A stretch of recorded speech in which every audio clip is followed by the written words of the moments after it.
With the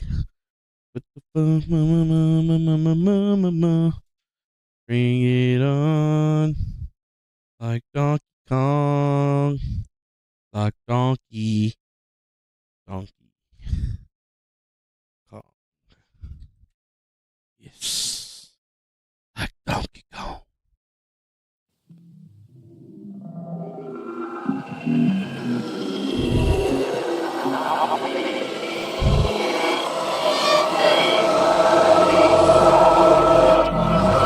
Whatever we do, change is coming.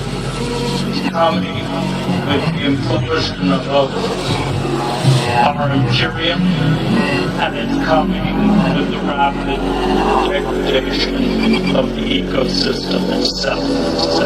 And nothing we can do to stop it. It's how we cope with this change. Will we respond actively? Will we learn to speak to the world with humility and recreate structures within our own communities for sustainability? Or will we continue to live in illusion? And in a way, it's a matter of awakening ourselves to our new reality and responding to it.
Well.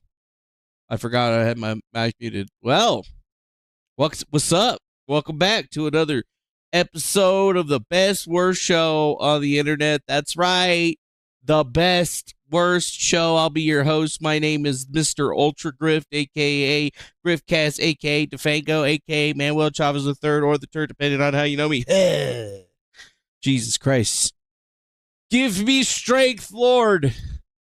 You have given me many strengths by getting this man, this orange man, as my president. But I feel like today we probably are going to talk about that. We can talk about that if that's what you guys want to talk about or whatever.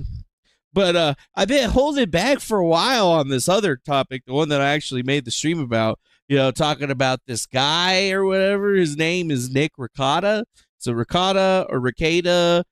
Mr. Rekieta! No, I actually don't know. It doesn't really matter. We're just going to call him Nick, or we could call it Baldo, or we could call it Baldo's Nick Baldo, or we could call him that one guy.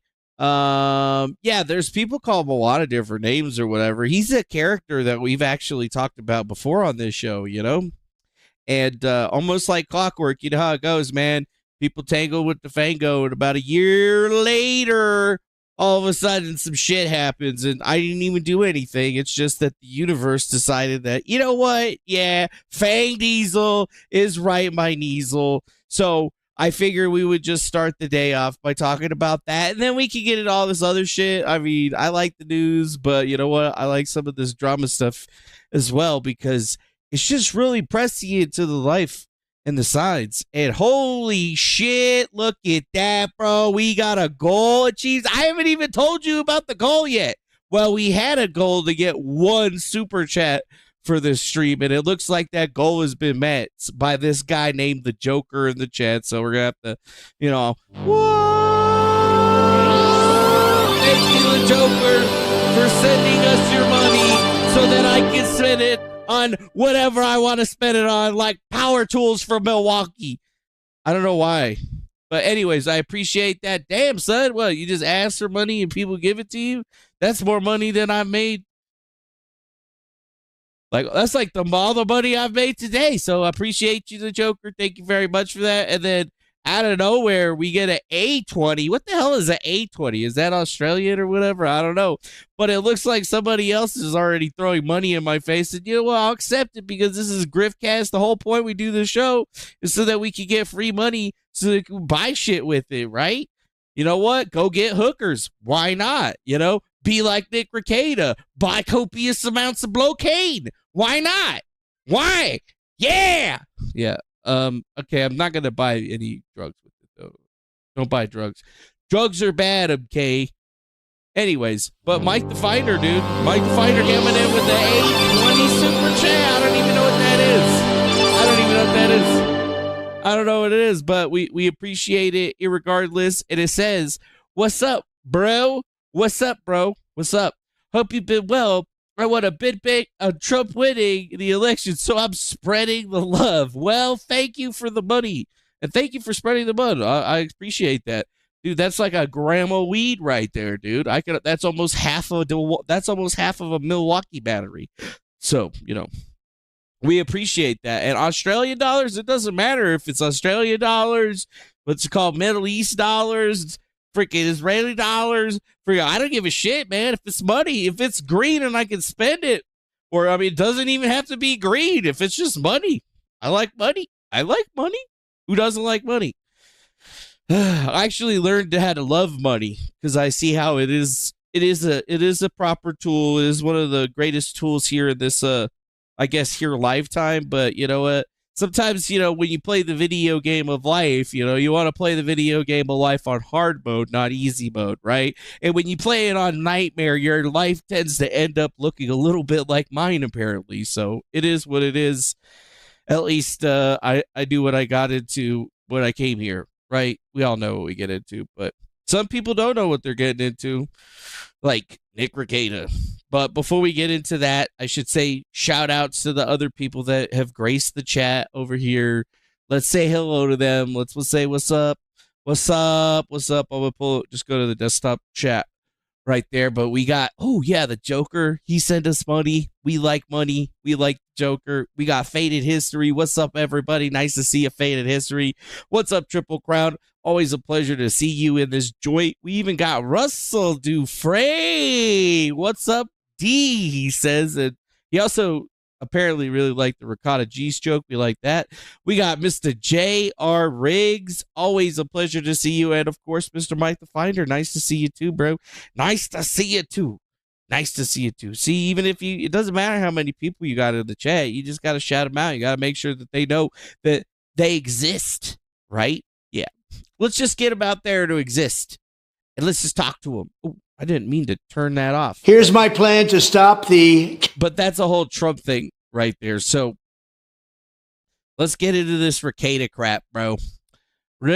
Rekieta. It has been months, I feel like, since I've made a stream about this because, I'm not one of those guys to lay down the beating and just keep laying it down. If people don't want to give you the time of day, you just make one or two things and then you're out of it or whatever for a while. Then you come back and you open it up and you look around and you're like, hey, the fuck's going on in here? And honestly, I feel like that's how it was.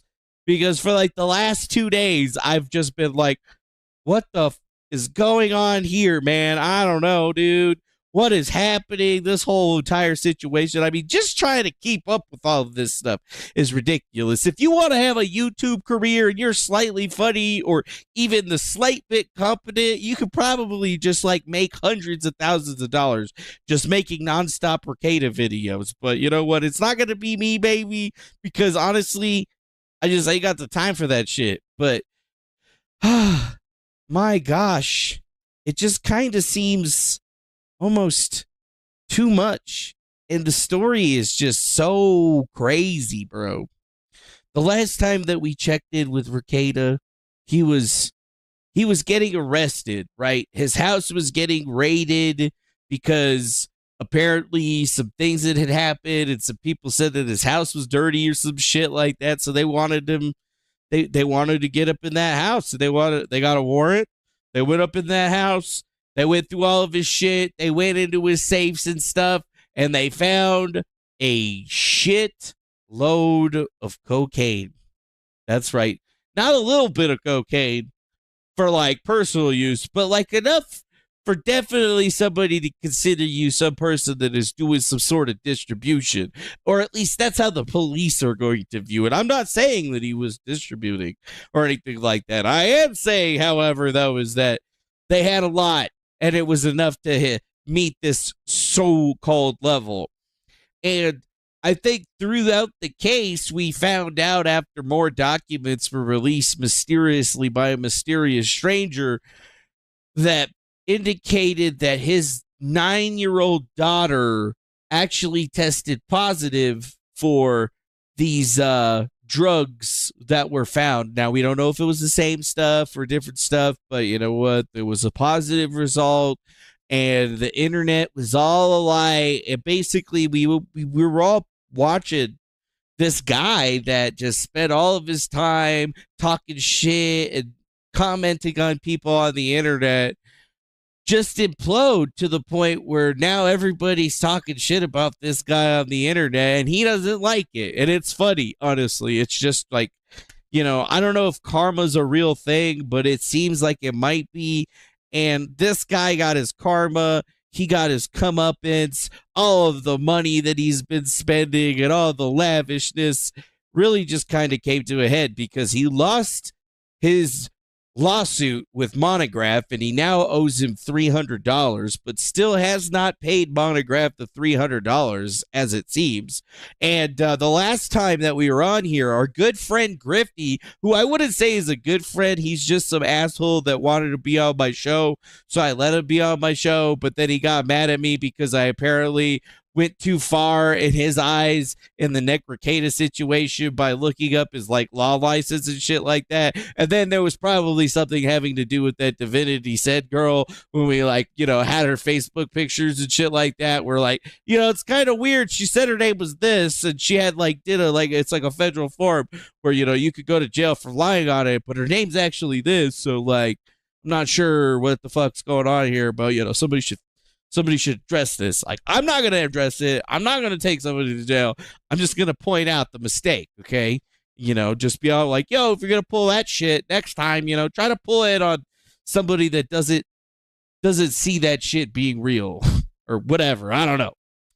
Essentially, though, wow, you know, things have just somehow imploded even worse in this situation. It's like, you don't want to kick a man while he's down, but at the same time, why not? He's already down there and you wanted to kick him. So just kick him.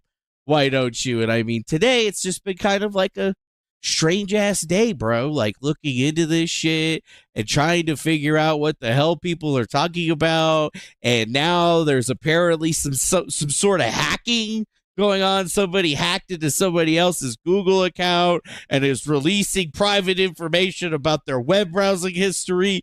And I mean, this shit is fucking lit, bro. I have no idea. It was like there was nothing going on. All parties involved decided that they were going to take their crazy pills, and then craziness is now ensuing. So just trying to keep up with this crap is one thing, but even more so, I mentioned Grifty earlier, is because Grifty's been like coming at me, and I'm like, yo, I've already spoke my piece on what I feel like. I don't care if you're a Lobotarian or whatever, and you want to do fat drugs or whatever. Right now, the laws are this, and I don't care what the laws should be. I care about what the laws are right now, and he was in violation for him. So you're either an asshole that sticks with him, and the I guess guy that seems to, you know, on paper be abusing his kids somehow, and then you're the one that's trying to tell me that no, that's not how it works, right? You know, it's all coincidental and none of it happened, and it's just the deep state trying to take this guy down. You know, the law tube community oh, it's all coming together and taking him down. I mean, it's just fucked, bro. This whole situation is fucked, bro. Honestly, it's fucked. And it's what I said, it's like what I said from the very beginning, I guess you could say, right? Because I was like, dude, this guy right here definitely seems to be some sort of like coke guy, maybe a coke dealer, maybe a drug dealer of some kind. That's what I see when I look at his whole situation and the way he acts and his attitude and how he's on the top of the world, just a second away from falling from grace, and then he fell from grace, and now it's like, what the fuck? How did things get this bad? And it's just like, I follow this account called @Rekieta, which is a very, very, it seems to be one of the top news sources for, just finding out shit about what's going on with this Nick Rekieta guy. Like, just keeps up with them, just constantly posting updates. But apparently, wow, today we found out that apparently Nick Rekieta has accessed the Google account of ex-Polycule partner Mr. Aaron Imholt. Yep, that's right. Somehow, some way, this guy managed to access somebody else's Google account and I guess hacked them. Maybe he just got the password from the girlfriend or something like that. Maybe somebody stayed logged in on somebody's computer and then just like never logged out, and then the passwords were saved to Google Chrome. I mean, there's just 100 different ways that this could probably have stupidly happened, and I'm not going to like speculate on how it happened, but all I can really tell you is this is what we have out here right now. And it's just kind of crazy right here. Ready for this one? Nick was logged into my Google account in his house and was reading my emails and sending some to people. Password change and devices are logged out. What the fuck? Have you got any proof like GPS coordinates? Happy to blast it out. I think the Google settings lets you see the location on the map. If you have evidence, that is identity fraud and it's a felony. What context have forwarded emails to certain people were malicious? Did he impersonate you? I think he observed I was logged into his computer and he had been accessing the account and knew people were sending me stuff for my case. Oh. Oh. Oh. Which is just kind of like crazy if you really think about it. Hold on a second. He was logged into his Google. So Aaron was logged into his Google account at Nick's house, and then Nick noticed that he was logged in and started perusing his stuff. I wonder what kind of shit they might have found out from it, because I feel like, like Nick actually posted something about this. Oh, yeah, that's right. It's right here. It's right here. So, like, here's the exhibit that I guess seems to be pushing up on this particular situation. Here's a tweet from Rekieta Lau saying, oh my God, why would this be real? And it's just a Google account, but for whatever reason, he has marked out the profile picture here and the profile picture here. And, I guess there's some P-Hub links on there. So you had to, block out some of the stuff out there that we have here. And he says, oh my God, why would this be real?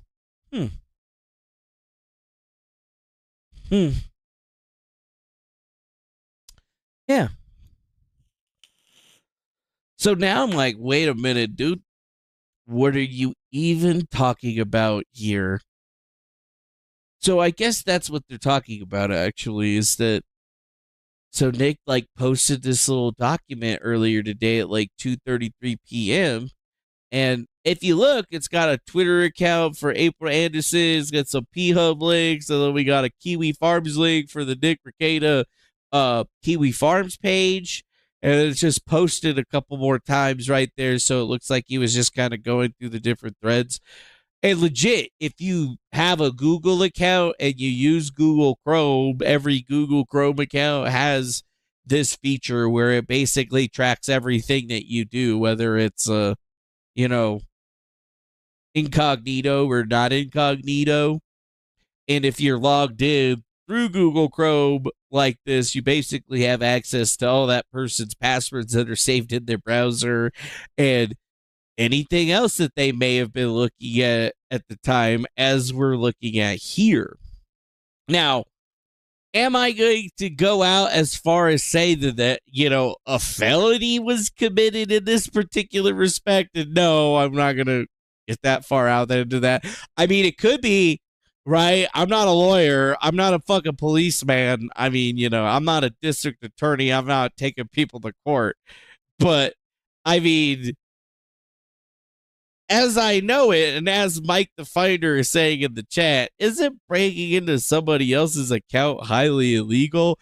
And yes, I would have to say that hacking into somebody else's account is definitely illegal for sure. That's definitely illegal. But from the text message that we just looked at, let's just scoot this over here. Oh, no, that's not what I want to do. Fucking Christ. I got so many damn things on here. Yes, from here.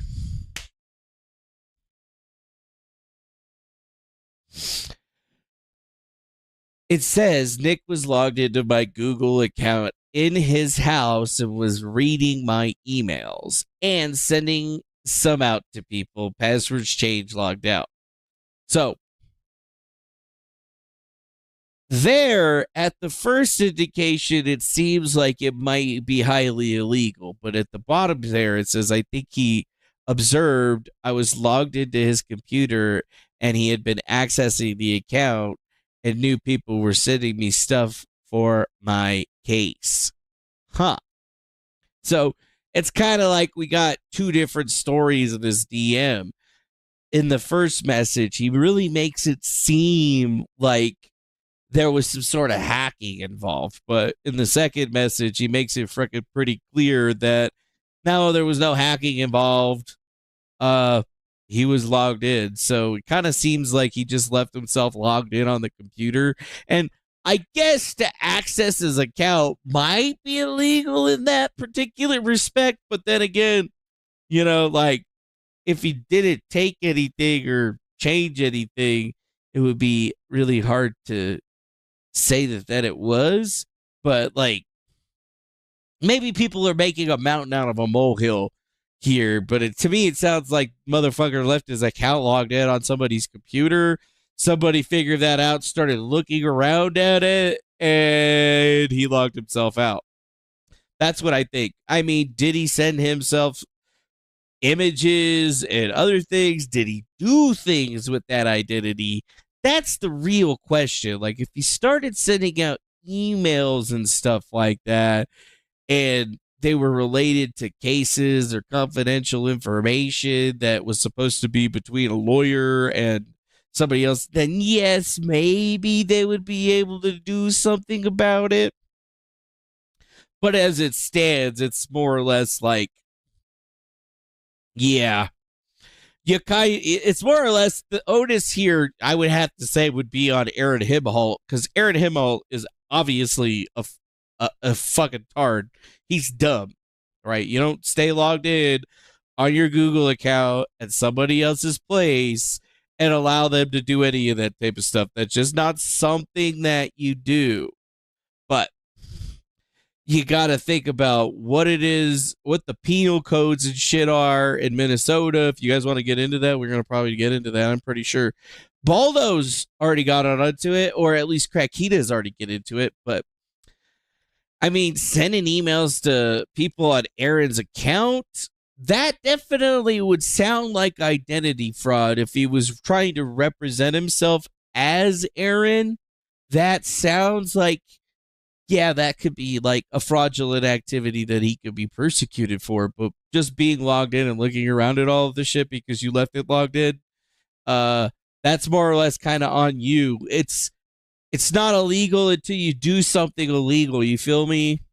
Like, you're allowed to, I guess technically you're allowed to look if somebody left it on your computer, but it very quickly can become a legal act if you start impersonating that person, sending their information to other people and stuff like that, because, obviously you're not supposed to fucking do that. You know, like you're not supposed to fucking do that. But like, why? Why is this even fucking happening in the first place is my real question. Is that, you know, I haven't been into the case. Like, I haven't really looked at any of this stuff except for like maybe like 2 days ago. I started looking back into what's going on here. And like, it just seems that the polycule has broken up. Aaron is no longer part of it, and everybody hates Aaron. Everybody still looks at Nick as being some sort of king, even though he's like a decrepit loser who has no honor and, you know, fucking goes and peruses around on other people's accounts. And then in order to get his dopamine fix, he goes and posts that shit online. Like, that's even far for me, bro. That's what I'm trying to say is like, you know, like I guess people get mad at me because I post the pictures that you publicly posted to Facebook, or I post the pictures that you publicly posted online and you get mad that I found them. You know, that's one thing, but this is completely different. Like, that's the private browsing history. And while it's fucking hilariously funny that that shit actually came out here, I mean, I just don't know who I'm supposed to actually, you know, be here, because there it is right there. You know, like that's the thing that, you know, is causing the most drama, I guess, today is that Nick was like, oh, hey, I'm going to post this right here. And I'm going to be like, oh my God, I'm going to cover it up so people don't know who it is. But I bet you can guess. Like, what the fuck, bro? Aren't you a lawyer? No, Nick, you're not a fucking lawyer anymore. You didn't pay your bill or some shit. I mean, I don't know, dude. I don't think he's not technically licensed for law right now because he didn't pay something. Is that how it was? Yeah, that's how it is right now. Holy shit, we got Grifty in the fucking building. Credit where credit's due. This is a pretty decent level-headed take on this situation. Yeah, all I have is decent level-headed takes. But at the same time, like, holy shit, bro. Like, that's farther than I've ever gone. Have I gone and posted somebody's private browsing history on the internet that's got P-Hub all over the fucking place? Like, goddamn, son. And then why are we going from looking at the Rekieta thread to watching Pornhub to going to our ex-girlfriend's fucking Twitter account? Like, you can see where the brain was here. He's like looking at this Rekieta thread, and then he's just thinking, oh my God, yeah. And then he's like, you know, I'm going to get a little ready. And then he starts watching all these, you know, cuck videos, because that says big tits, big ace, MILF wants hubby to watch. Oh my God. Oh my God.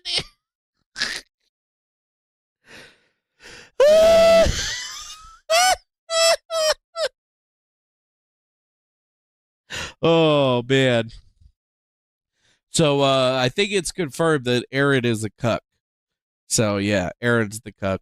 Maybe we still don't have it out for Nick being a cuck.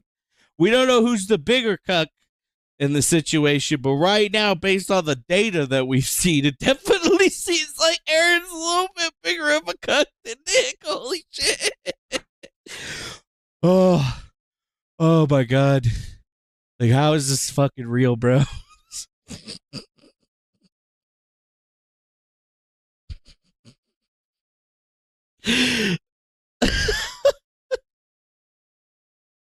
Oh my God, dude. Oh my God, dude. That's just ridiculous. What is this you're saying, Grifty? Let's see here. Aaron lost all protection for his privacy when he started spilling the tea. Well, that just seems wrong, doesn't it? Because, like, by your own admission, Grifty, the last time that, you know, you were around here, you were angry at me for posting somebody's public Facebook photos online and even giving them time to take their Facebook down so that I was the only person that had them or whatever. You got mad at me, like mad as shit at me for that. And this is like taking it a step farther. But then again, I guess if you're in the mafia or whatever, you lose your protection when you do something against the mafia. You can't be acting out against the fam. Is it right? Is that how it works? You know, over there in the Nick Rekieta human centipede zone? That was That's really the thing. Oh, you were mad at me for posting pictures of kids. Well, I mean, those are pictures she posted of her kids, and we wanted to show them all to people so that everybody knows what a nice family she has. So like, it's like wiping your ass with one hand and then basically doing the same thing, but it's like different. I guess it's different, right? It's different for you guys and Nick Rekieta and stuff like that. It's okay for him to do any of that stuff because he's fighting for his life out there. He's got fucking kiwi farms and he's got all these people coming after him and ripping his life apart, just like he ripped everybody else's life apart when he was doing all their lawsuits and shit like that, broadcasting them while drinking bourbon and sucking on fuck. But it was the wine moms that ruined that shit. It was the wine moms. Yeah. Nah, man, actually, as a dude that's totally aware of how much of a shithead people view me as, like, this is a little much. It's a little far, right? It's like, if you want a level-headed take here, is like, this is actually worse than something. This is worse than anything that I've ever done, right? And even more so, it looks like it was done with a malicious intent, because you can show the malicious intent by just reviewing the document that he posted publicly online with the access that he acquired, right? And yeah, sure, it's fucking his fault, but he doesn't get protection from what? Who's the people that are protecting him? He doesn't get protection from Lawtube people or Nick Rekieta's people, because this definitely constitutes some form of legal protection, but what that would be, I mean, I don't know. I'm not a policeman. Although, yeah, it's basically the point, from what I understand about this stuff, is that if he had it and he reviewed it himself and he looked at all of it, as long as he wasn't posting it online and sharing it and impersonating, making himself seem like he was that person, then he would have not broken any laws by simply having the account logged in front of him. You're not breaking any laws. But the second that he fucking screenshotted this shit and then posted it online, knowing who it belonged to and the damages that it could cause, one could argue that, yes, a crime was committed here, but the question will remain was not really a question. It's more going to be like a civil thing, right? It's going to be really hard for this to be a criminal thing, right? Civil, criminal, I believe. This right here would be really hard to push in a criminal way unless there was more evidence of more wrongdoing, like him sending out messages, impersonating this guy or hurting them. But at most, all Aaron could ever do in this situation, I think, from, all of my knowledge in this type of thing, would basically civilly go after him in court. And you know what? Nick is a fucking shit lawyer. He lost to Monograph, and he's going to lose to the state of Minnesota. So, like, honestly, like, I think Aaron should sue him. Because if Aaron sues him over this shit, he's probably going to fucking win.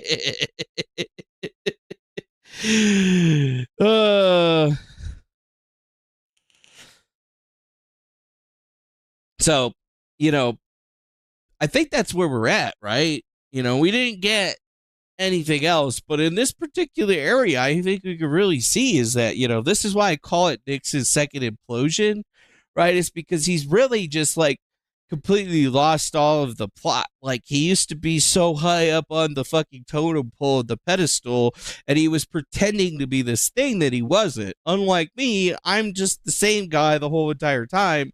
And you think about this situation and you look at how many people and how many eyes are on it, you just got to realize is that, wow. Oh,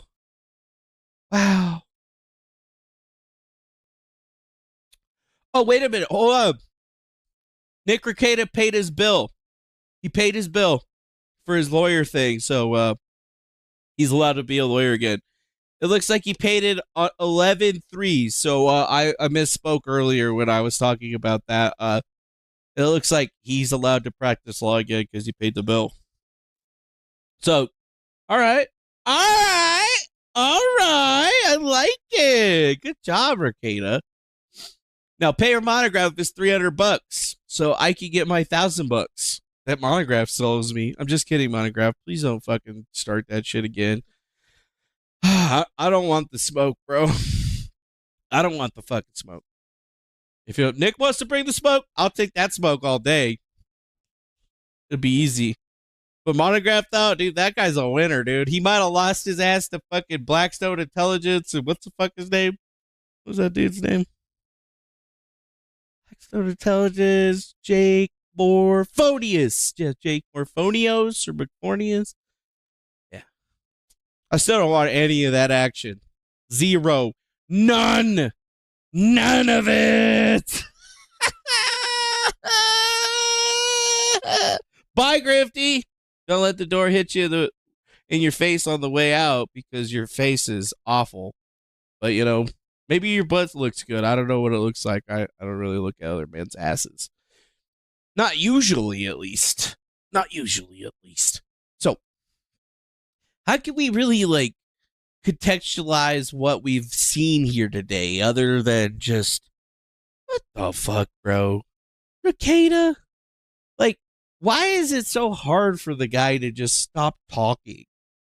Right? Why is it so hard for the dude to stop going into this stuff? It's crazy. It's crazy.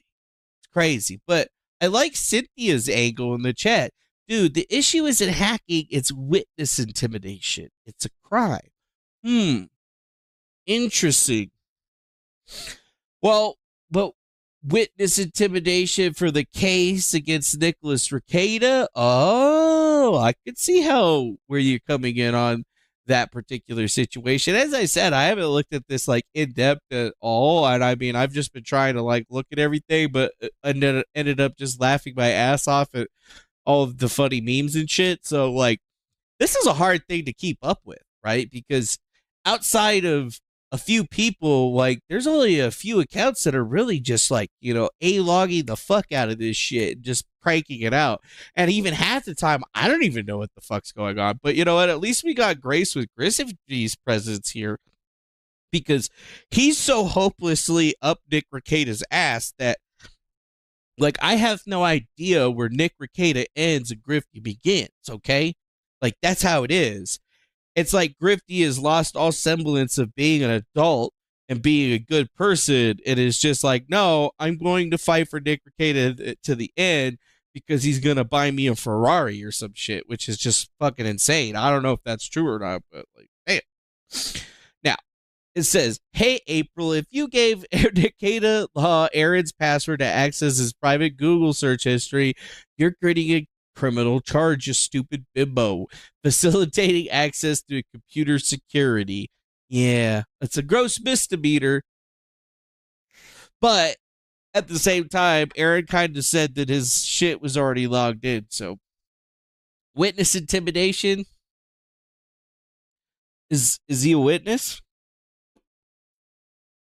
What's he a witness for? Why would he be reading all that private correspondence? Chemical, physical, and emotional mutilation. That's the stuff that really gets to me.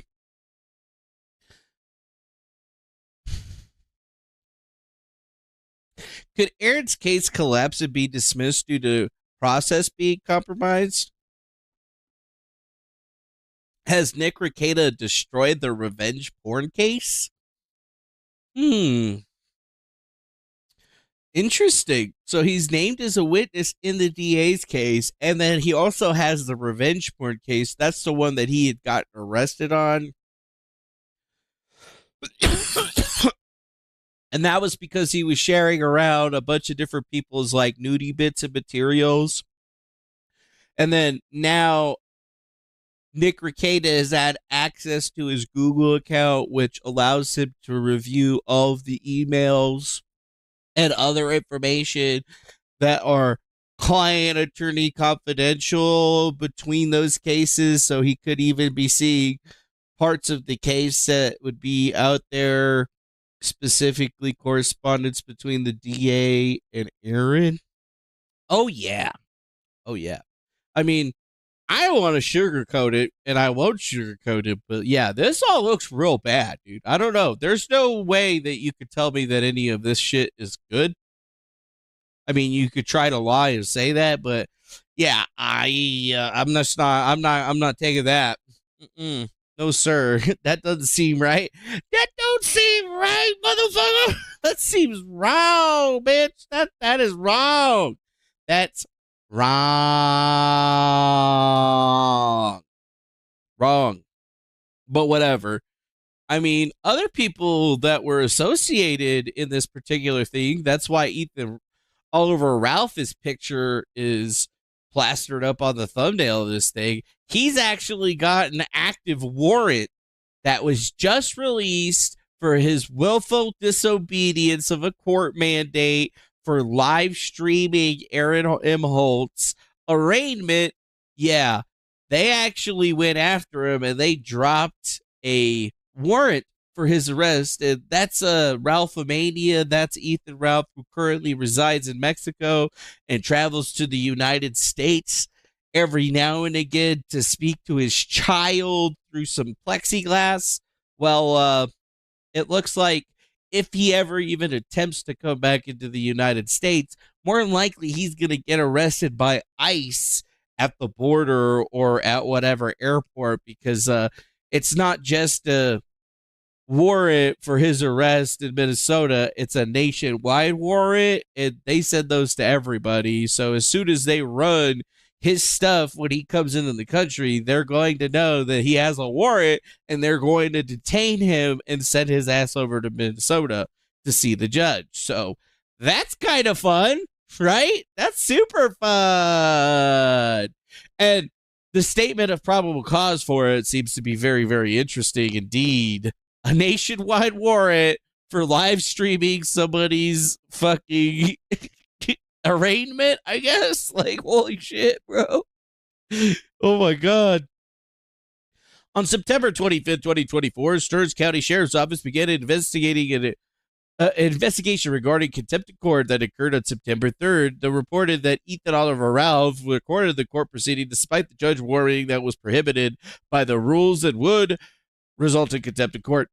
Upon review of the defendant's Rumble page, it showed the video, approximately 1 hour and 49 minutes long, containing most of the live stream of the court proceedings from September 3rd, 2024. In the recording, the Honorable Laura Morrill stated that while this public hearing pursuant to general rule practice, there will be no recording of any court proceedings. And, yeah. Woo!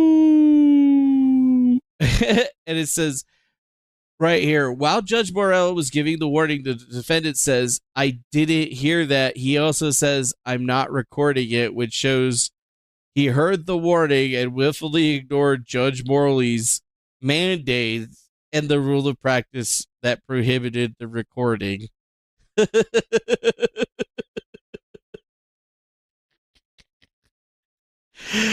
Wow, dude. I just never knew that this could even be a possibility, that Ethan Ralph would completely destroy himself. But yes, because he streamed that and people reported it to the court and he can be heard hearing that and did it anyway, they put out a nationwide bench warrant on his ass where they can pick him up at any time and get his ass sent out over there. That's why you don't fuck around with that shit, folks. That's pretty insane. And you can see that they have the as a criminal traffic mandatory. Yeah. With an active warrant, which means poor guy's not even going to be able to get back into the country. He might be able to try, but yeah. What does it say here for the charge? Minnesota statute that was in reference was 588.22. Maximum sentence is 90 days in jail and a $1,000 fine with a misdemeanor level.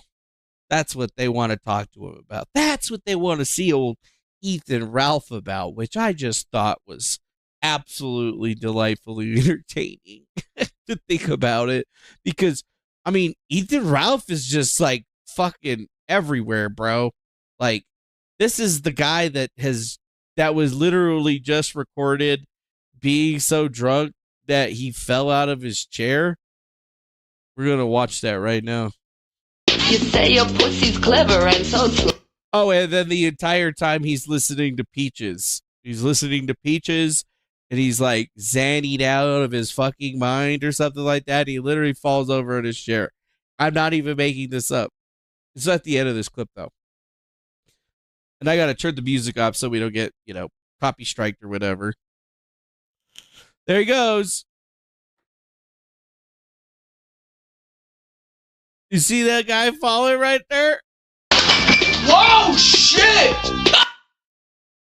The chair got revenge, bro. Whoa, shit! You say your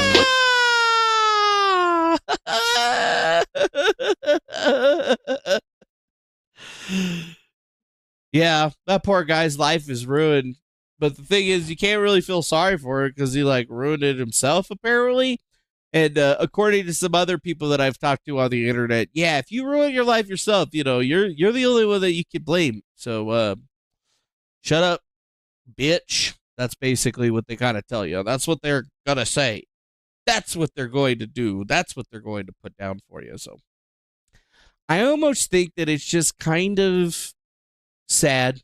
It's a sad situation when your life is just treating you that bad. But it's like anybody that has ever been in this kill stream, aura, this kill stream, circle of all of these dudes, bad shit happens to every single one of them, where they get cancer or they ended up being a freakazoid or they get arrested with a bunch of cocaine or they're friends with a bunch of pedos. It's fucking crazy.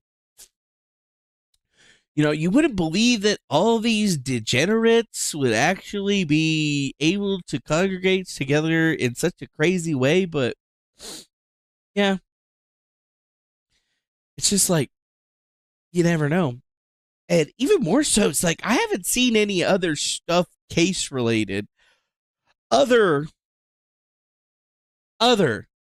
than just the absolute atrocity that has come out. And I mean, it was this account, Baldo's Gate on Kiwi Farms, that seems to have pulled together all of this information that suggested that Aaron's browser history was getting access, and then Rekieta posted a screenshot where it was implied that it was Aaron's My Activity page. And I mean, it's crazy, dude. It's crazy. The authenticity of the screenshots is unknown, but it kind of seems like they might actually be real based on the absolute meltdown that Grifty was having over here in the chip tonight. It was nice collecting that scalp, though. We always got to let them run up in here, talk some shit, and run their asses back out. That's the best way to keep them out here.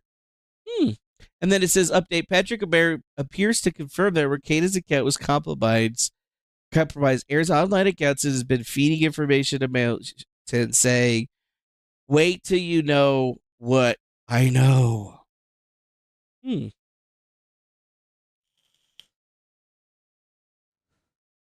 Wait till you know what I know. So it's just almost interesting how this shit is developing in such a real time way. But at the same time, do we really have to go through all this shit again? Your shit's already completely blown up, but now you're blowing your shit up again. And it just doesn't really make any sense. It just doesn't seem... It don't seem right. It don't seem right, dude. It just doesn't seem right. It seems wrong. The whole thing seems wrong. I don't know why this shit is happening. I thought we were all better than this, and then I keep getting basically slapped in the face and told that, no, you're wrong. We're not better than this. This is exactly what we thought it was the entire time.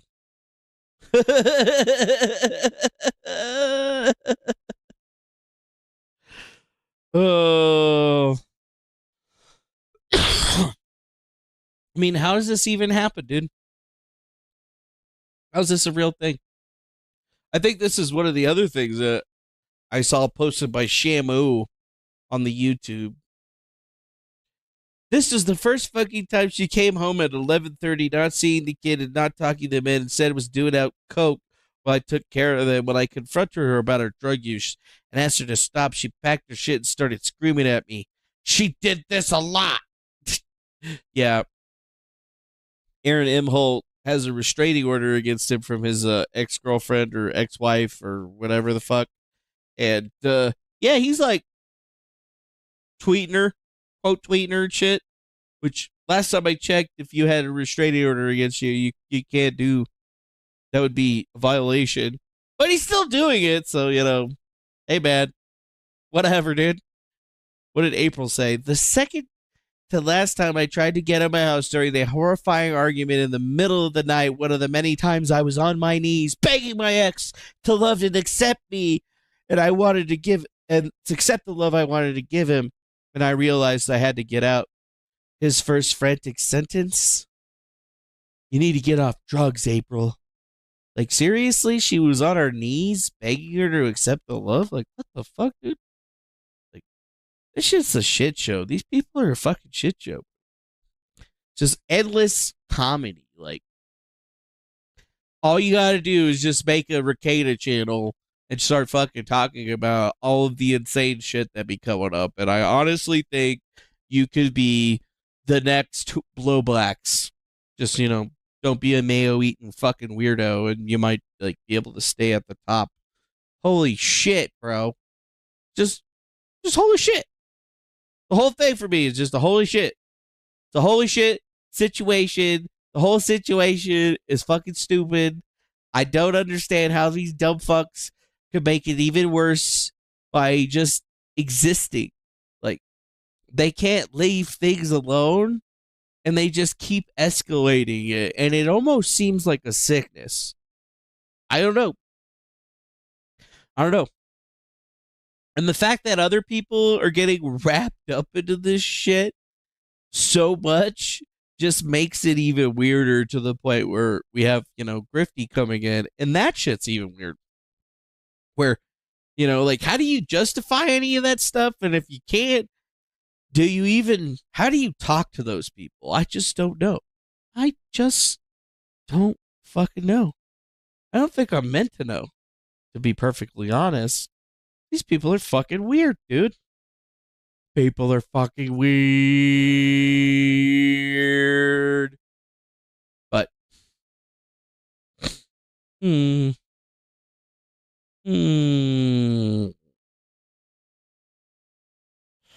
So, I guess, where do we go from here on this particular aspect of the situation? What are our closing thoughts on the Nick Rekieta newest information? And I gotta say, it's just getting worse, bro. They're not making any headway in reacquiring devout followers. They're definitely not making any headway in their operation to change hearts and minds about the situation.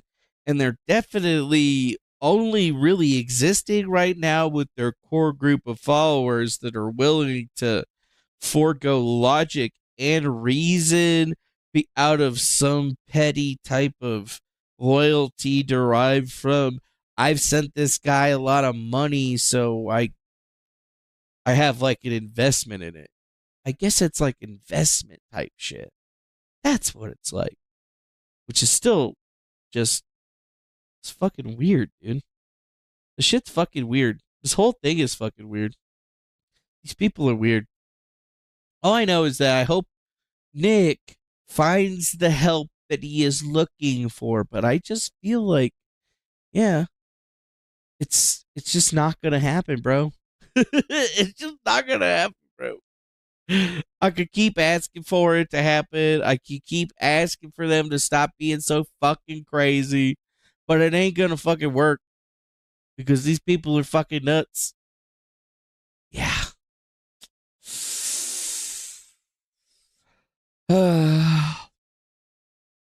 Aaron, why are you such a dumbass? That's the real fucking question. Like, Aaron, why are you such a dumbass? I don't know, man. I don't know. Now let's talk about something else. Are we going to talk about something else? Yeah, we should talk about something else. Right? What do we talk about? Easily, could we talk about Trump and taking out the trash? That's always a big one. Oh, hello, Dark Meta. Nice to see you out there in the chat. Always a pleasure. I mean, do you guys want to talk about all of the large Antifa gatherings where they're wearing black bloc, they got umbrellas, and they're fucking like out there doing shit? You want to see that shit? We got videos.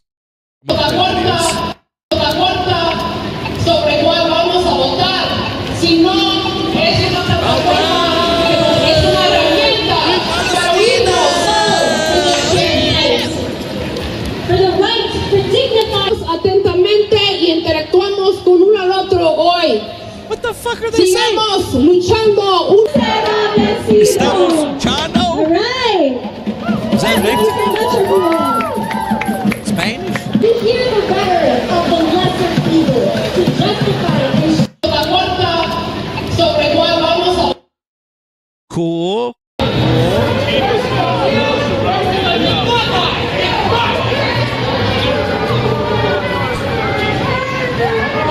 Nice. Why is it always Washington and fucking Oregon that this shit starts? Like, why? So, as predicted, looks like Antifa is back, and now they got this like really interesting Free Palestine type flair to them, which, like, yeah, I can understand why they would be, adding Palestine to their nation, or to their whole, situation. I don't think it's going to help them out much, but it just seems like it's pretty clear, folks, what's happening here. They're getting ready, dude. They're getting ready. This is the front guard. These are their Marines that are taking to the stage, but it looks like we're going to get a little bit of a different kind of funding, a slightly different, BLM. They don't really exist anymore because, they made all the money or whatever. So it looks like we're going to be looking at PLM, Palestine Lives Matter, is going to be the next, red versus blue argument that is going to be pushed forward into this only time. Mm-hmm. And yeah, I did see the massive groups of illegals chanting, saying that we're not criminals trying to flood into the United States before Trump gets here, even though they're only going to get deported as soon as they get here. Yeah, it's a pretty brutal situation. And I think it all gets summed up with these videos that I've been seeing played out. I think Jason A.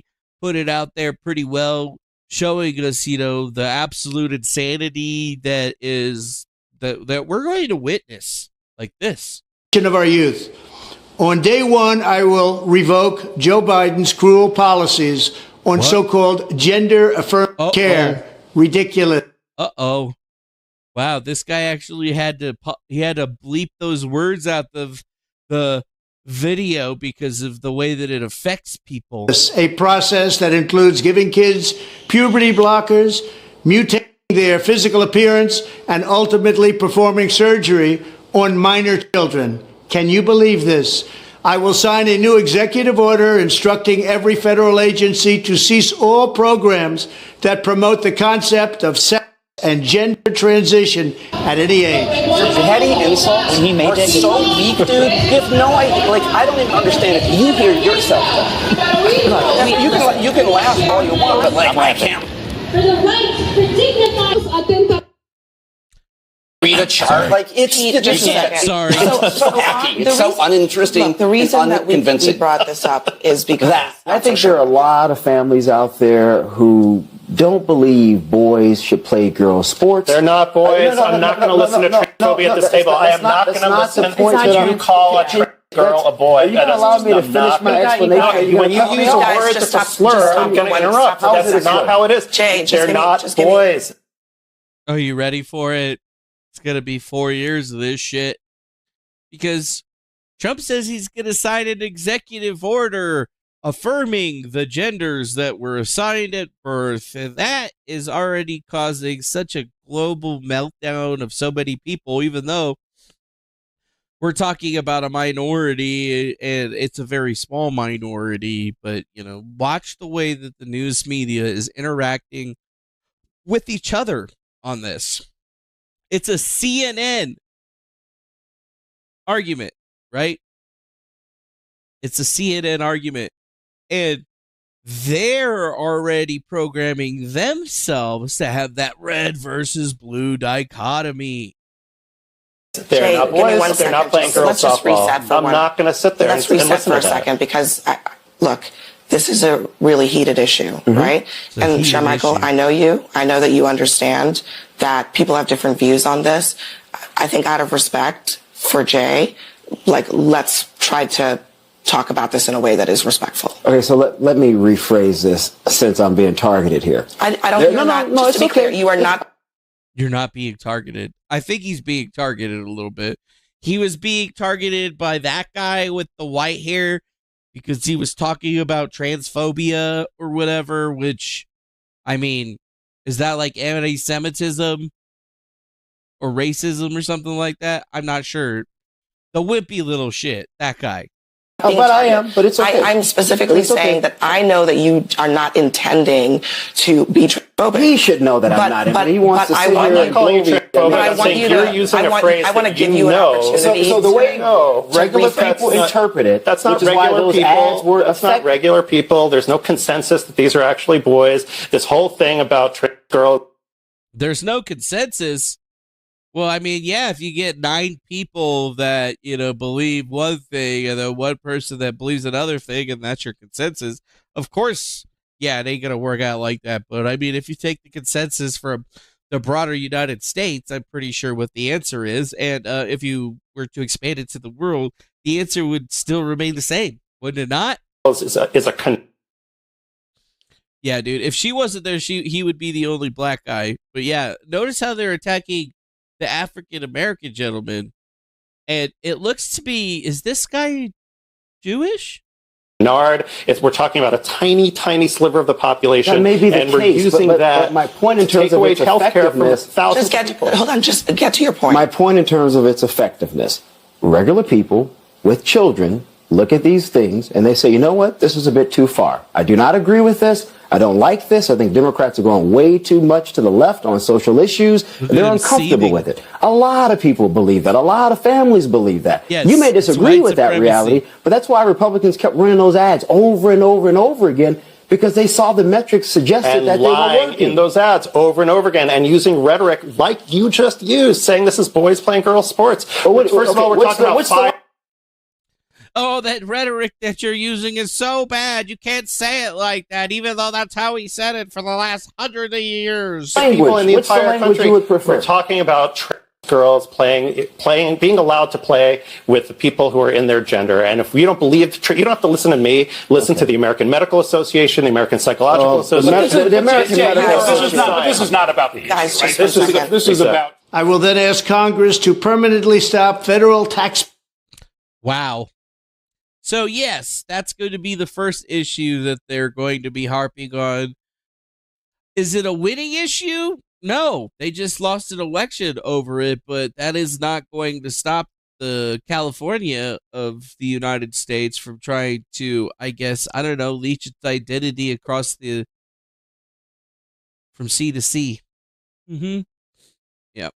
In science, I was taught in public schools, and it said XX equals girl and XY equals boy. Yep, that's what it told me. That's how I figured they figured out what I was. And I just went with it, you didn't get to choose. I mean, now you get to choose? Nah. Nope. Taxpayer dollars from being used to promote or pay for these procedures, and pass a law prohibiting child sexual mutilation in all 50 states. It'll go very quickly.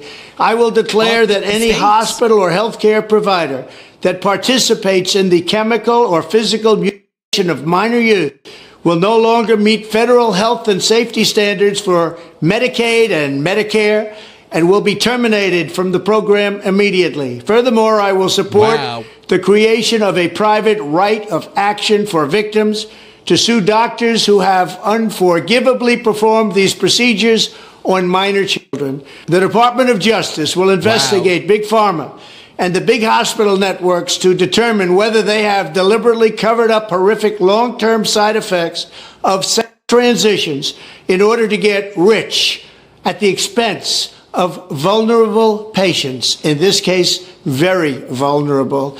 We will also investigate whether Big Pharma or others have illegally marketed hormones and puberty blockers, which are in no way licensed or approved for this use.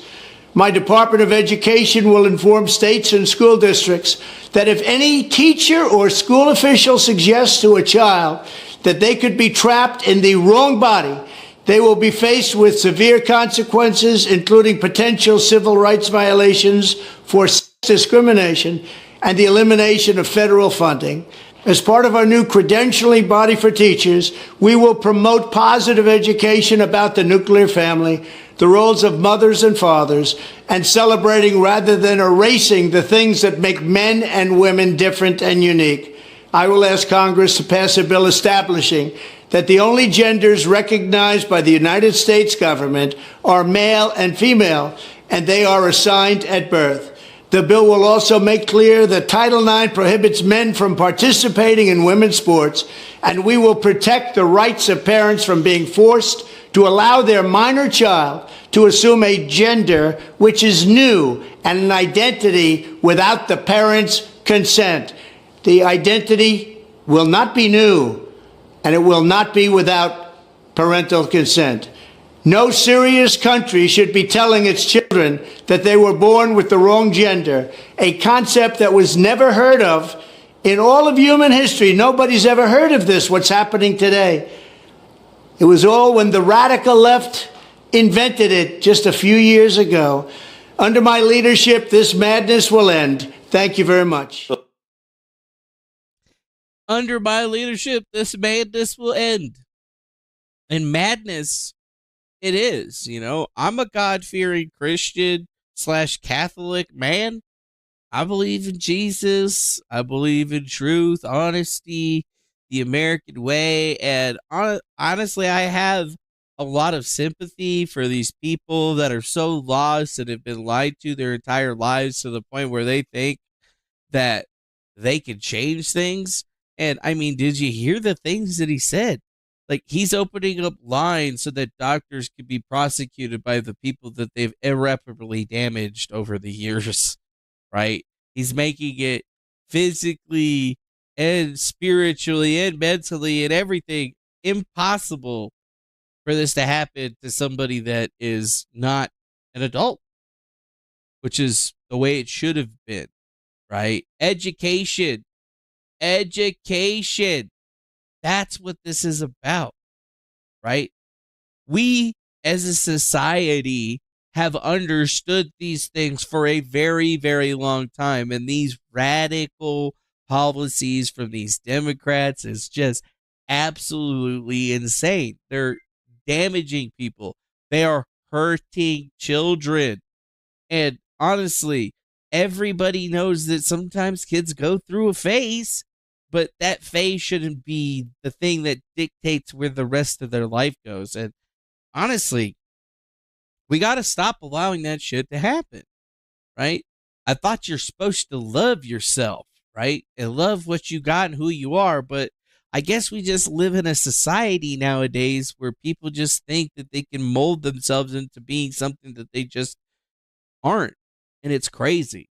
So it's probably the most base thing that he said, but he said even more stuff. This is just about that, right? That's just about that. And this is like a shot across the bow at every single liberal in California and other places all across the country. The Hollywood types out there where they're like, yeah, we get that you think that you're all progressive and shit, but you're not looking at the damage that you're doing to these people. And you're not looking at the damage and the harm that you're causing to the society at large. we are a country under God, and we will always be one. And for people to just consider themselves apart from that society will never be the case. You only get you don't get to choose how you come out. And I don't think that anyone should ever have been arguing that shit in the first place. There's no logical argument to it. None. So if you look at the arc of the Biden presidency, he was in really good shape until August of 2021. When Afghanistan happened, he went under 40, she went under 40, and they really lived there until the end of the presidency. He's still there. Why? Look, I'll tell you why. Because he ran and told us that the adults were back in charge. Oh, what's up, Mr. TJ 5000? Nice to see you. And that was the opposite. Yeah, they of were that. because Donald Trump was a child. And you know what else? Yeah. And you know what else? He's a the fact that they wouldn't give these 13 service members' families the time of day. Dude, the time of day. I'm sorry, but Donald Trump hates veterans. He called them suckers and losers. He did. He absolutely, despite he has his whole life. He has his entire life. I know you're super emotional. I just, of course I am. I'm terrified. I'm telling you, the political reality is that when they made that decision. It doesn't matter when you don't admit that Donald Trump hates veterans. You don't admit it. You deny a man, Chief John Kelly. Do you hear him? But Trump hates veterans. But Trump hates veterans. Really? Trump hates veterans because he wants to keep them out of war and in our country and not fighting other people's wars? Yeah. And then to take something that he said out of context, where, you know, like, have you ever heard somebody think about a Marine and not think about him being a crayon-eating motherfucker? Or could you call him a sucker because only a sucker would become a Marine? I don't know.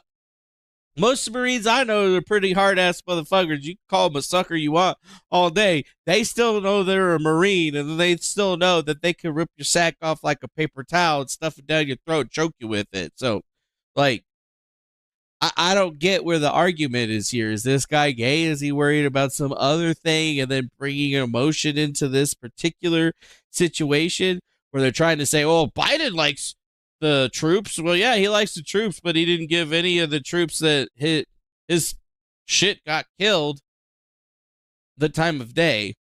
Who hates the troops more? Do they hate the troops equally? Or is it all just based on context? Because that's all really Democrats have, is the meandering and finagling of words into specific coalesced context in order to manipulate your mind. Sewer Guy Rob says, I wish I could have my daughter back, but she disowned me when she started transitioning, which is horrible, man. That's horrible. That's what breaks up lives, because somebody filled that person's head with the thoughts that, you know what, she could go from being a woman to a man.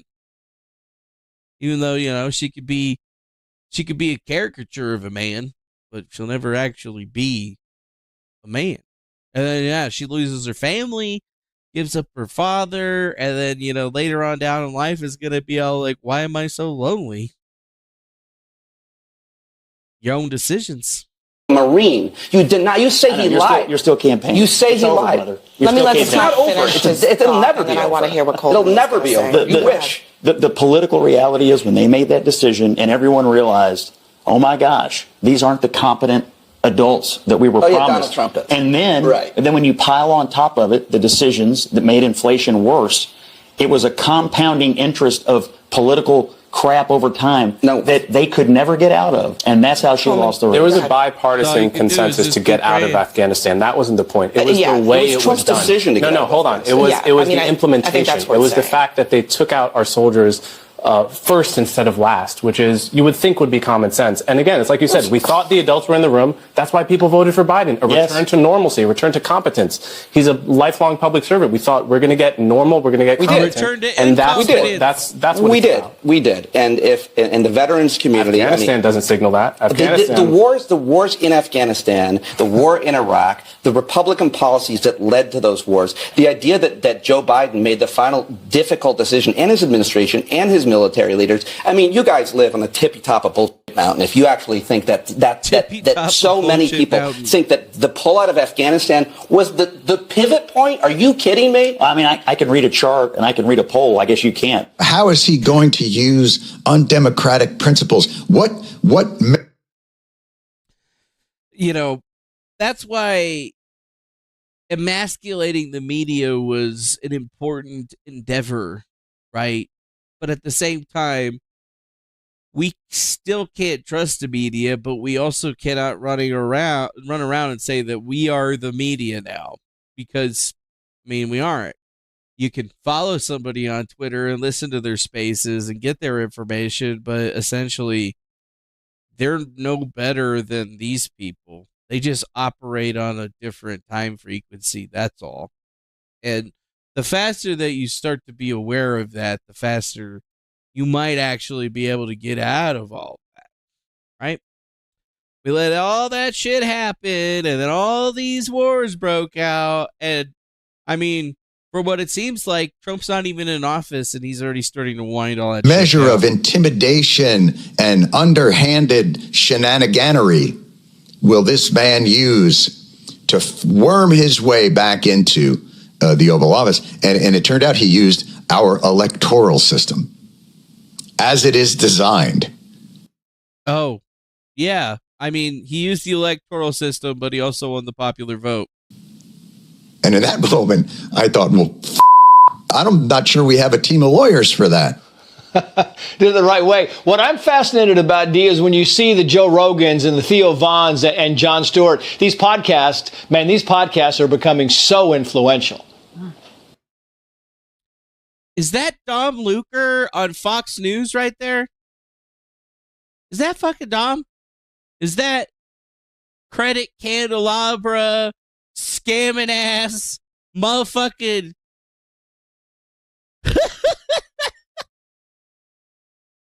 How the fuck did the gnome get up there, bro? I guess they are the media now. That's your media right there, bro. Don't worry, bro. He'd never steer you wrong. He got the inside scoop. He heard it from Puff Daddy. Mm-hmm. This definitely was a big change in terms of the... Oh, excuse me, Dom. It was a big change in the election for sure. Oh, did she say, excuse me, Dom? Excuse me, Dom. See, look how progressive we are over here at Fox News. We got these two white-ass motherfuckers, and we got Dom, son. We got Dom, bro. He posed good. Sure, and I think they had a lot of power to get the message across, not just in short sound bites, but so we could really see the candidates. Sorry. Yeah, I mean, that's exactly right. And the whole... Damn, dude, look at Trump Tower with Trump Tower. You look at fucking... Look at this motherfucker. He is tall as shit, bro. That's Trump Tower right there. That's a future president, guys. He don't look like it right now. He's young as fuck, but as long as he ain't fucking bitches all day long, he'd be the best president we ever had, probably. Thing, Dom, is that you... Now, I'm not saying that he's not allowed to fuck bitches. That's not what I said. I just said he ain't supposed to be fucking bitches all the time. You see what I see there? Some time for bitches, but most of the time working to become the best next president ever. You see the platform and you see what's happening, and people are listening for 3 hours. I mean, we think it's a TikTok generation where you need 30 seconds. People are sitting down and listening for 3 hours. Finally, Jen Psaki said this on traditional media on MSNBC Monday. Watch. There is a real question I hope people start looking at about who people are listening to. In my view, there was an over-listening to and an over-lifting up of people who left Trump, not people who left the Democratic Party. Yeah, be careful who you're listening to, right? All of the pundits. It's the woke mind virus isn't gone, right? It has only evolved. Guys, the whole point of running an op like you was to identify the winners and losers in a situation and the people that were willing to put it all on the line to make a quick buck. And as we've seen over time, certain people have gotten really big and certain people have really gone. And after the Q thing has been gone and far away, you should be able to turn around and apply that ideology to how these people are getting to where they're going now. And what we've been watching is Elon Musk create a whole new group of millionaires or meta-millionaires that are basically attached to his credibility and his platform. You know, Twitter was the main source for news for a really long time, and now Elon Musk is starting to circumvent the news feeds, but in a way that people aren't looking at clearly, because now most of the news channels are acquiring their talent from where? Well, you just saw Dom, good old credit candelabra Dom, dude, that we did a big thread on and exposed. A lot of good that did. None of that stuff matters is because the same issue that Tim Pool has by not researching the people that they put on their shows is the same fucking problem that every single other national news media apparatus has had since forever. Just think about that. Just think about that. Hey, and what's up to Spaldo? I see you out there in the chat. Nice to see you. Sorry, took a second to call you out there. And then we got Sammy Obiso. Yeah, that kind of seems like a fake name right there. So, yeah, if you want a job, a way to get a job at IT, easy. Just go start applying for jobs at IT. Take the first one that you get, put your head down, and shut the fuck up. Anyway. The people who left Trump, the never Trumpers who have important voices and that is not the winning coalition. Sometimes, Dom, you just have to say we. Now think about it. The Democrats are choosing people like Jen Psaki because she proved herself, I guess, to be an adept White House press secretary, and then they gave her a job as a pundit. But at the same time, how are Fox News and everybody else selecting and promoting their new characters that are going online? Where are they getting them from? They're getting them from X. Getting them from Twitter. You can find the same types of people on both sides of the argument. You just have to be able to take a step back from being red or blue to realize that, you know, there's still a color spectrum. We lost and we need to get better. MSNBC is hemorrhaging viewers. Yeah, they definitely. Uh-oh, we got Baby Fist and Mott. Nice. Nice. Well, I'm streaming more because the election's over, so the threat of losing everything is much less. And plus, I busted the fuck out of my knee. So I can't be out there driving right now because I need to let it heal. So I'm here. And Isaac Cappy's cuffed toes. I have no idea about anything, Steve Biss. I haven't heard from Tanya Biss in a long time. And I never really talked to Steve Biss. The only reason I even knew anything about him is because Tanya would tell me, and she's AWOL. She's probably in jail or maybe dead. I don't know. Hope she's all right, though. Are, and I'm like the fact that you mentioned about the podcast, but I'd also like to mention the streamers.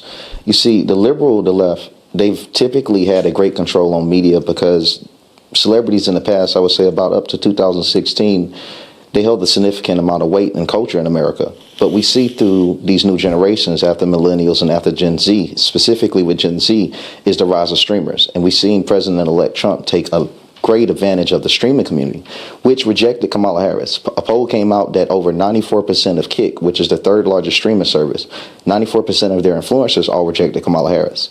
That tells us that although she has a lot of influence in the past, she does not have the future. Spaldo, I have made it onto TV news. I was on Vice News, which is like celebrating for being the guy passing out popcorn at a movie theater. Which we're pushing forward. Trump was the way forward. He utilized the streamers. He utilized the future. These streamers are the new celebrities in 2024. No one is pushing the numbers that they're pushing. And Trump was able to maintain that and utilize that. I mean, wow. Yeah, having Beyonce, it might matter, but it's nothing in comparison to Aiden Ross. It's nothing in comparison to Casanat telling 40 million viewers at one time. You know, by the time the day ends, about 40 million people seeing that, oh, the Secret Service called me. I denied it. That's a detrimental blow, and it shows who's controlling the culture. Yeah, that video is from Jason A. So if we talk about culture, Dom's not wrong. You know, it was smart of Trump to really, really dive into his influencer base to keep people, I guess, engaged into his like entirety of his content, because it shows that it worked, right? But then again, 20 million went where? Where did they go? I don't know. I don't know where they went. Streaming has always been powerful. We proved it a long time ago when we used to be really good at this, allegedly. And I mean, we've been trying to claw our ass back into the graces of everything, but you know, people are afraid of us and scared of us is because we refuse to cow down to other people's idiotic ideologies. And you know, we're not buyable, really. I mean, I make jokes that, yeah, you could buy me, I love money, but could you really buy me? Do you really have enough money to buy me? No. Obviously, I always did this for shits and giggles, but at the same time, now we're starting to see that all of these new influencers are coming up, and this is the issue that I was trying to get back into with the Q stuff a long time ago, was that, you know, anybody can pretend to be something on the internet and do it effectively. Look at Dom Luker. He has effectively pretended his way up to the top, and he's on Fox News. And how did he do that? He just created a convincing character and stuck with it online. And anytime somebody had a negative thing to say, instead of blocking him, he just simply didn't talk to them, and he was successful, right?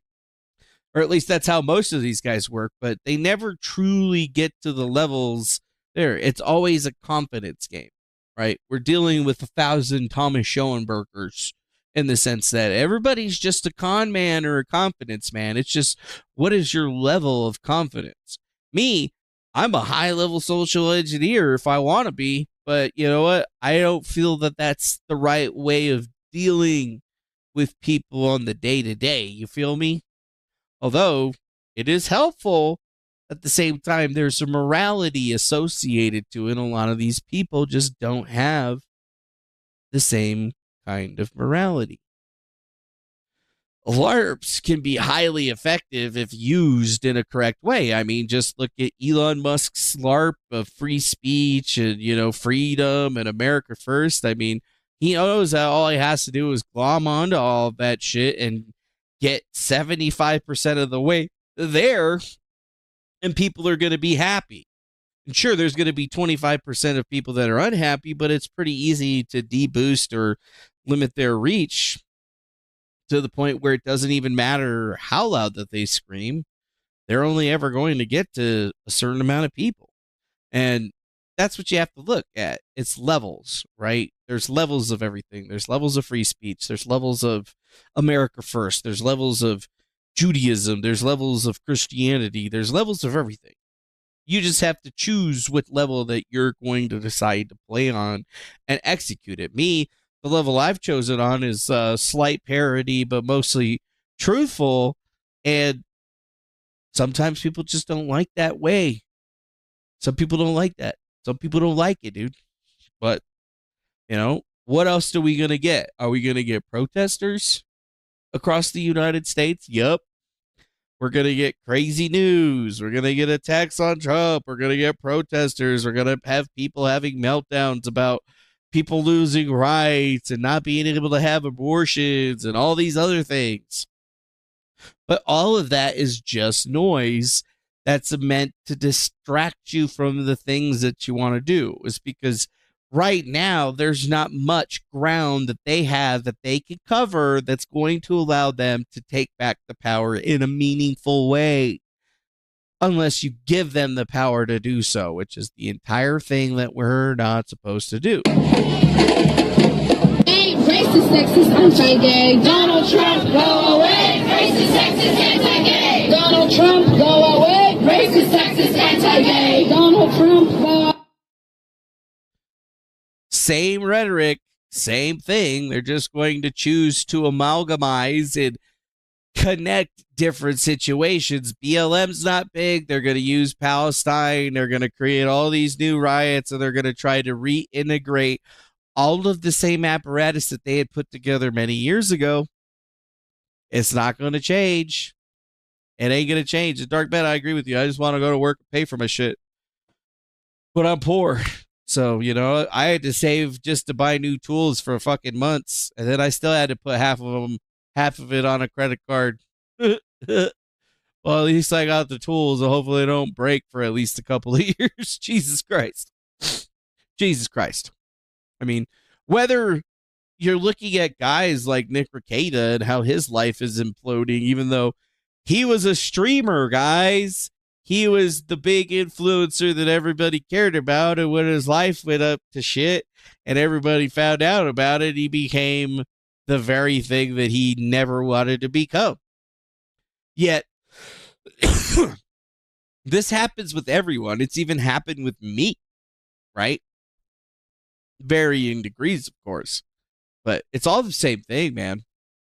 You're hot until you're not. And at the end of the day, you could either choose to put on the garments of whatever it is that you're trying to glom your credibility off of, and you could do good. Or you could join in with the bad and start rioting and shit, doing all the fucking crazy shit. I mean, look at this. Never gonna look at this. This is insane. To happen, sweetie.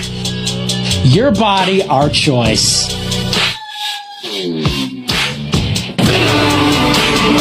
I got that all day, every day. This is Giulia Tofana, responsible for deaths of over 6,000 abusive husbands in Italy. Oh, cool, cool, cool. The women are going to start poisoning men. Sweet, sweet, sweet, sweet, sweet. All because Nick Fuentes said, your body, my choice. And they're just going to start poisoning motherfuckers. Baby fizz. You see the lefty influencers losing subs and monies right after the election. Was it false inflation? Yeah, probably. Pac-Man lost his mind melted after because he 10K unsubbed. Yeah, you can't really ever get mad about people unsubbing from me or whatever, because people on the internet are fickle as shit and they'll hit you over nothing. So, you know, fuck it. If you're making money, make the fucking money. But whatever. Honestly, there's just a better way of looking at it. If you're going to be on X and you're trying to get big, you got to pay all the money and you got to get into one of the influencer camps and you guys got to tweet and retweet the shit out of each other so you get those big payouts, and you just got to be a grifting shithead and you'll get paid. Do people like it? No. But whatever. Donald Trump's not even president yet. Have you seen what's happened in the last 48 hours? The misogynist appoints the first ever woman to be chief of staff. The Taliban announced they want peace with America and to be taken off the terrorist list. Putin came out and said that Western civilization is not an enemy. Mexico has started securing the border in, of course, response to tariff threats. Saudi Arabia is kicking out all of their Hamas leaders. New York is cleaning up their illegal migrant crisis. Xi Jinping came out and said he wants to peacefully coexist with China and said that they respect American people. The European Union chief finally came out and said, hey, America, can we start buying LNG from you so they stop buying from Russian gas? Putin says he takes Donald Trump's plan to end the war with Ukraine very seriously, and Russia supports it. The Houthis are stepping back. The Hamas called for an immediate end to war. He's calling for term limits in from Congress so that way people like Nancy Pelosi stop being forever members. Stock markets and crypto hit all-time highs. He sent Kamala Harris and Hillary Clinton into depression. Because of all of this amazing news, white, liberal, ugly women are now refusing to have sex with men. America is in fact being made great again. Yep. And, you know, all those fake influencers that were getting paid to get promoted and get their faces everywhere are going to start disappearing very, very quickly. That's why I started streaming again, is because now, after the election, all that extra money that was being put in to promote all of the different influencers and stuff is gone. So now I can actually get a decent view as to whether it's even worth doing it. Because half the time people are like, hey, I hope you haven't been streaming. And be like, well, there's no sense in trying to beat the people that are getting paid for it and paid to do it. You just wait till the playing field's a little bit more level, and then you come back and start rolling again. And maybe, just maybe, you'll be able to get a bit of the crumbs. Yeah, a bit of the crumbs, because that's all we're really worried about. Are the crumbs, right? Crumbs. Mm-hmm. So think about most of this stuff, or at least the thing that I've thought about in the most of this stuff is that it's important that we're going to have free speech moving forward. And I really like where this is going. If we don't have free speech, then we just don't have a free country. It's as simple as that. If this most fundamental right is allowed to perish, then the rest of our rights and liberties will topple, just like dominoes, one by one. They'll go down. That's why today I'm announcing my plan to shatter the left-wing censorship regime and to reclaim the right to free speech for all Americans. And reclaim is a very important word in this case because they've taken it away. In recent weeks, bombshell reports have confirmed that a sinister group of deep state bureaucrats, Silicon Valley tyrants, left-wing activists, and depraved corporate news media have been conspiring to manipulate and silence the American people. They have collaborated to suppress vital information on everything from elections to public health. The censorship cartel must be dismantled and destroyed, and it must happen immediately. And here's my plan. First, within hours of my inauguration, I will sign an executive order banning any federal department or agency from colluding with any organization, business, or person to censor, limit, categorize, or impede the lawful speech of American citizens. I will then ban federal money from being used to label domestic speech as mis- or disinformation. And I will begin the process of identifying and firing every federal bureaucrat who has engaged in domestic censorship, directly or indirectly, whether they are the Department of Homeland Security, the Department of Health, Human Services, the FBI, the DOJ, no matter who they are. Second, I will order the Department of Justice to investigate all parties involved in the new online censorship regime, which is absolutely destructive and terrible, and to aggressively prosecute any and all crimes identified. These include possible violations of federal civil rights law, campaign finance laws, federal election law, securities law, and antitrust laws, the Hatch Act, and a host of other potential criminal, civil, regulatory, and constitutional offenses. To assist in these efforts, I am urging House Republicans to immediately send preservation letters, and we have to do this right now, to the Biden administration, the Biden campaign, and every Silicon Valley tech giant, ordering them not to destroy evidence of censorship. Yeah. Sounds kind of nice because, if we're allowed to just speak and say and do whatever we want, and we actually start going after all of the people that were censoring us and taking us down, it's very inspiring because it's personal, right? He got taken out by the censorship industrial complex. I got taken out by the censorship industrial complex, and it's unfair. Freedom of speech, not freedom of reach, right? That's what Elon Musk says. No, it's just freedom of speech. Freedom of reach doesn't exist. You either get to speak and you get to participate on the platforms or you don't. And if it's been taken away from you, it should be returned to you. End of story. That was the whole fucking argument. That was the whole fucking thing that we figured out with Alex Jones, right? Yet, it can't be a situation, and it's going to be a situation, and it's why Elon Musk is up Donald Trump's ass right now so much, and it's why he's been a part of it. It's not because he's truly America first. It's always been because he's trying to protect his investment in X, because he is still going to be liable for all that censorship, right? He's not just going to get a pass because he's still doing it. Sure, he's helping out and making it seem like he's a good guy, but freedom of reach doesn't exist. And he didn't say that at all, did he? No, he did not. So it needs to change.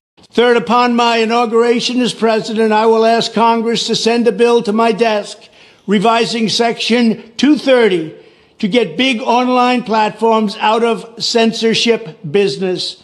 From now on, digital platforms should only qualify for immunity protection under Section 230 if they meet high standards of neutrality, transparency, fairness, and non-discrimination. Oh, shit. Wasn't that what I was talking about, those years ago, Section 230, and how every single online platform is basically in violation of it because they decided to turn themselves into publishers and start limiting and censoring people's speech, in fact, acting as the publisher. Yet everybody told me, that'd never be possible because of the legal complications. No, it's pretty fucking cut and dry. If you're an asshole and you work for the EFF, you're going to try to argue with me, but you're not right. We should require these platforms to increase their efforts to take down unlawful content such as child exploitation and promoting terrorism, while dramatically curtailing their power to arbitrarily restrict lawful speech. Fourth, we need to break up the entire toxic censorship industry that has arisen under the false guise of tackling so-called mis- and disinformation. The federal government should immediately stop funding all nonprofits and academic programs that support this authoritarian project. If any U.S. university is discovered to have engaged in censorship activities or election interferences in the past, such as flagging social media content for removal of blacklisting, those universities should lose federal research dollars and federal student loan support for a period of 5 years and maybe more. We should also enact new laws laying out clear... Damn. So all those universities that were creating those organizations to censor people and help censor people, damn, they could have really fucked themselves right there. Clear criminal penalties for federal bureaucrats who partner with private entities to do an end run around the Constitution and deprive Americans of their First, Fourth, and Fifth Amendment rights. In other words, deprive them of their vote. And once you lose those elections, and once you lose your borders like we have, you no longer have a country. Furthermore, to confront the problems of major platforms being infiltrated by legions of former deep staters and intelligence officials, there should be a 7-year calling off period before any employee of the FBI, CIA, NSA, DNI, DHS, or DOD is allowed to take a job at a company possessing vast quantities of U.S. user data. Fifth, the time has finally come for Congress to pass a digital Bill of Rights. This should include a right to digital due process. In other words, government officials should need a court order to take down online content, not send information requests such as the FBI was sending to Twitter. Furthermore, when users of big online platforms have their content or accounts removed, throttled, shadow banned, or otherwise restricted, no matter what name they use, they should have the right to be informed that it's happening, the right to a specific explanation of the reason why, and the right to a timely appeal. In addition, all users over the age of 18 should have the right to opt out of content moderation and curation entirely and receive an unmanipulated stream of information if they so choose. The fight for free speech is a matter of victory or death for America and for the survival of Western civilization itself. When I am president, this whole rotten system of censorship and information control will be ripped out of the system at large. there won't be anything left. By restoring free speech, we'll begin to reclaim our democracy and save our nation. Thank you, and God bless America. Yeah, don't act like he ain't doing shit, because he's definitely doing shit. And this is over 2016 levels. In 2016, he wanted to do stuff, and now he had 4 years and another 4 years to figure out exactly what the problems were. And now he's just going to rip it all out. And all those people that participated in that un-American censorship, like YouTube and Twitter, now X, are still going to have to pay the piper. Like, just because Elon Musk bought it afterwards doesn't mean that he's not liable for everything that the company's done since before he bought it. Because he is! There's a really good episode of Silicon Valley that explains that, when they sell their video chat app with no child moderation to Hulu, and then Hulu's got to pay billions of dollars of fines because of it, because they didn't investigate it properly. Well, yeah, there's just a lot of online places that have become absolutely infested with wrongthink and individuals that are literally censoring other people, when it's crazy. All these blue-haired people, all these defenders of liberal democracy and LGBTQ rights and transgenderism have embedded themselves into these American institutions to act as terrorists, basically against the Constitution, to censor people, and they way justify it because X, Y, or Z, and it's just not good, so we got to clean it up. And after YouTube gets their ass handed to them, and all these other platforms get their ass handed to them, we might actually have a real internet again, right? We might actually have a real internet, and it's going to be great, because even Elon is going to be in the crosshairs of this one. Mr. Free Speech Not Reach himself. If you haven't broken a law, if the things that you said were bad, you should still be able to sell them. You should still be able to have an account. End of story, period. That's what free speech is. This freedom of reach bullshit, that's for the birds. That's not in the Constitution, and you're a shithead if you try to claim that you're a free speech activist while limiting the ability for people to reach anyone. That's censorship. You ban somebody's account, you're censoring them. Period. End of story. And honestly, people self-censor so much nowadays that it's like, do we even need to worry about censoring yourselves? Like, I don't know, man. I mean, with all of that, the last video that I had saw was Trump going after the fucking cartels, dude. It's a total operation, dude. It's a total operation. A total reformation, as it were. So think about it. The world is getting better, but we got to make it better here in America first. We got to completely remove the ability of the Democrats to push forward this dangerous and venomous progressive ideology that they've been spewing. We need to get the country back onto a level playing field where everybody is equal and there is no protected special classes, and we need to make sure that the government forever and always is never going to have the ability to ever turn 1984 on against the citizens, as it were. I mean, we understand protection from terrorism, but once you start abusing those powers to go after regular ass Americans that didn't do anything wrong and didn't break any laws, well, then you're fucking done. And the people spoke, dude. And you're going to have a lot of folks that are just going to be seething and coping and saying all this insane bullshit. And honestly, just don't give them the time of day. And if they start yelling at you and hollering at you, don't yell and holler back. Just hit it with love. And when they attack you, defend yourself. That's really it. We got to shut down Media Matters. We got to shut down all of the censorship organizations out there, period. End of story. And that's it. And I think that's all I got for you guys today.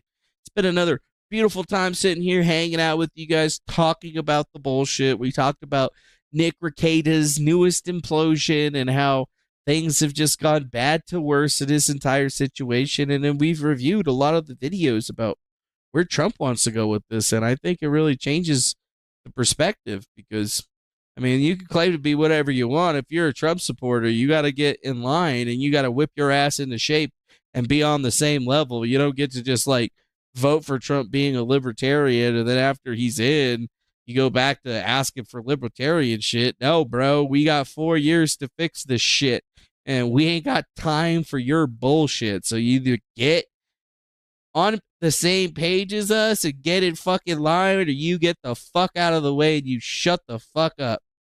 Your time is coming later. Your time's coming later. Let's fix what we got going on, and then, yeah, we could really start to look at the crazy, insane bullshit that you're trying to get done. And then we can make some logical decisions on how to actually achieve it so that the Democrats don't steal it from us. And with that, that's it. Thank you so much for being here. Thank you to the 2 people that threw money into my face. We appreciate that shit profusely. We like money. Thanks to the Joker and thanks to Mike the Finder. And other than that, make sure you hit the like button, subscribe.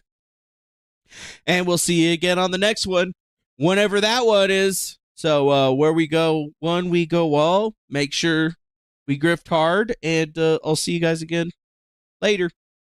Bye-bye now. See you later. Have a good one. Don't you do anything I want to do or whatever. I mean, you could do whatever the fuck you want. Honestly, I don't give a shit. I don't care.